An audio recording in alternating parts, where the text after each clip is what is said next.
Hi guys, this is Jiggy, a portrait and wedding photographer from the Philippines, and welcome to the channel. So today we will be doing some basic fine art portrait photography.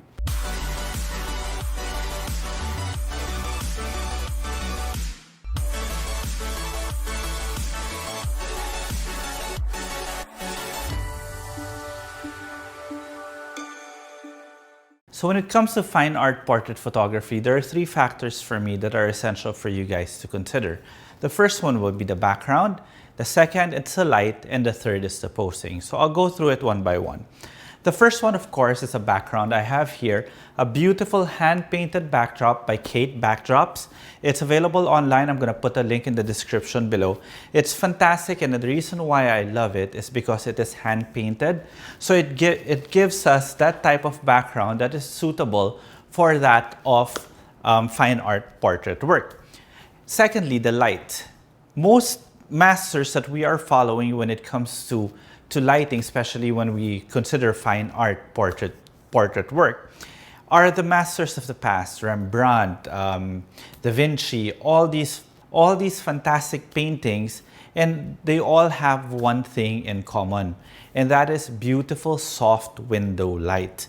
Whether it be a dramatic high contrast light or a very light and airy type of painting, it will always come from that of a window. So the light that I chose today will be this one. This is the NanLite Forza 500. It's a continuous LED light. Fantastic light, and absolutely powerful. And it's going to be modified by the softbox parabolic 120.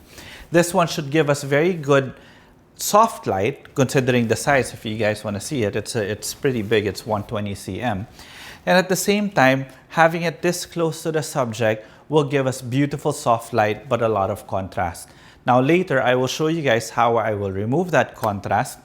But I also have another light above here. This is a Photix Nuada R4, which is going to be the kicker light for my subject's hair. When it comes to posing, it's just going to be a very basic pose. My subject, my wife, Coco, will just be sitting down here facing the window with her hands on her lap, or maybe not doing too many things with her hands or her body, because that is how I believe fine art portrait photography should be. Basic, simple, timeless, and classic. So the camera that I will be using today will be my Sony a7R Mark III. Lens of choice will be the 50mm 1.4 from Sony Zeiss. Now the 50mm is not your typical portrait lens, because a typical portrait lens is an 85 to 135. Though with a 50, I'm able to do a good half body shot. And so I believe that half body shot is actually more in line with the type of image that I want to create here. And I want to shoot it with a 1.4 in order to blur out the background a bit more and make it look more ethereal. Okay, so with that, let's start shooting. So thank you very much again to my wife, Coco, for being my beautiful subject for today. So what I will do is I will do it step by step so you guys understand how I am lighting this particular scene. The first thing I will do is turn on the light in the back, which is a Photix Nuada R4. So my Photix Nuada R4 is set at full power. Now, it is definitely a lot weaker than my NanLite Forza 500. So that will be my basis of exposure. I will then be adjusting my NanLite to be able to balance out the light coming from the Photix. So I had my camera set on manual mode, as you can see. I will set my white balance now to 5600 Kelvin. It's just already set now at 5600 Kelvin, because both my lights are set at 5600 Kelvin. Now, white balance, again, will be subjective, so we can make it warmer or cooler, depending, or in post, but right now I just want to keep it as neutral as possible. So as I said earlier, I want to shoot at 1.4, so I will be adjusting my exposure now just to be able to get enough of the hair light, because the Photix Nuada R4 serves as a hair light, and I think that should be good enough. There we go. So I'm 1/320 f1.4 ISO 100. So I'll turn on my Forza now. So, as you can see, at 1/30 f1.4 ISO 100, this light is way too powerful. This Forza is way too powerful for the exposure that I want for this particular scene. Now, I don't want to touch anything anymore with my camera. I will just be adjusting the power of this light. So maybe I'll bring it down to 40% maybe. Let's see. So at 40%, okay, it's turning out to be very, very beautiful already, but maybe I think I'll still make it weaker a bit.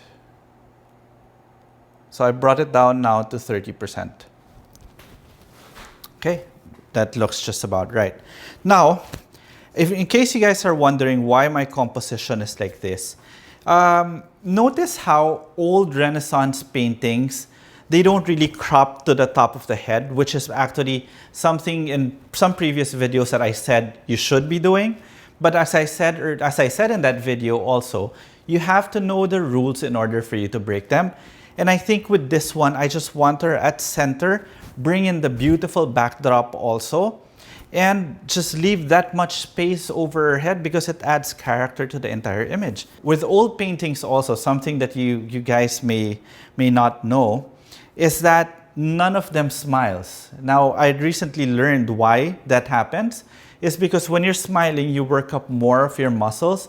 And during those times when they would be painting or taking pictures in the olden times, it takes a while, unlike today. So unlike today where everything is instantaneous, with them, they had to be able to hold the pose for quite some time. So therefore, I will not be asking my wife to be smiling this time. Can you face me? There, just that simple. Simple, simple, simple portrait like that. Beautiful. One more. With your body being there, face here. Some more. Good, beautiful. Now, body facing the light, and then twist your face towards me. Good. I like that. Hold that. I'll bring it down. Okay, so this is what you do. Sorry. It's okay. Shake your hands. No, my eyes closed. Now, don't worry about that. Shake your hands, and then put it down. 1, 2, 3, go. That's a technique to take out the veins from the hands. All right, one more. Let's do that. Shake your hands. And a 1, 2, 3, go. Beautiful. So let's say now I don't want the backdrop lit too much. All I have to do now is feather the light away, as you can see. The more I feather it, the darker the background becomes. So this time I can move in closer again. And can we do the same pose as earlier, please? Facing the light. And then lean forward. Slouch there. Perfect. That's it. Maybe I'll shoot it higher, like this. Tilt your head this way. Yeah. Nice. Very nice. One more. So just by feathering the light and removing the spill on the backdrop, we gave it a completely different feel from the original image. Last but not the least is maybe we could open up the shadows a bit more. So how do we open up the shadows? We could introduce another light, or we could just bring in another reflector. So I'll be using the white side of the reflector. So without the reflector, with the reflector. There we go. Cross your legs. Good.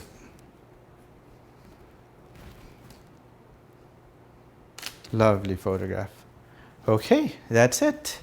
Very, very simple and basic fine art portrait photography. All we needed was one beautiful continuous light that gave us fantastic soft light, which came from our NanLite Forza 500. We had our Photix Nuada R4 there. Thank you very much, babe. We had our Photix Nuada R4 there to serve us as the kicker light or the hair light. But to be honest, what made this entire thing work was this fantastic backdrop from Kate Backdrops. It's a hand-painted 5-foot by 7-foot backdrop. So I hope you guys enjoyed this video, and if you did, please do subscribe to the channel. And while you're at it, click that notification bell so that you get notified every time I upload a new video. And if you want to see more of my images, you can find me on Instagram. It's at Jiggy Alejandrino. Okay, till the next video.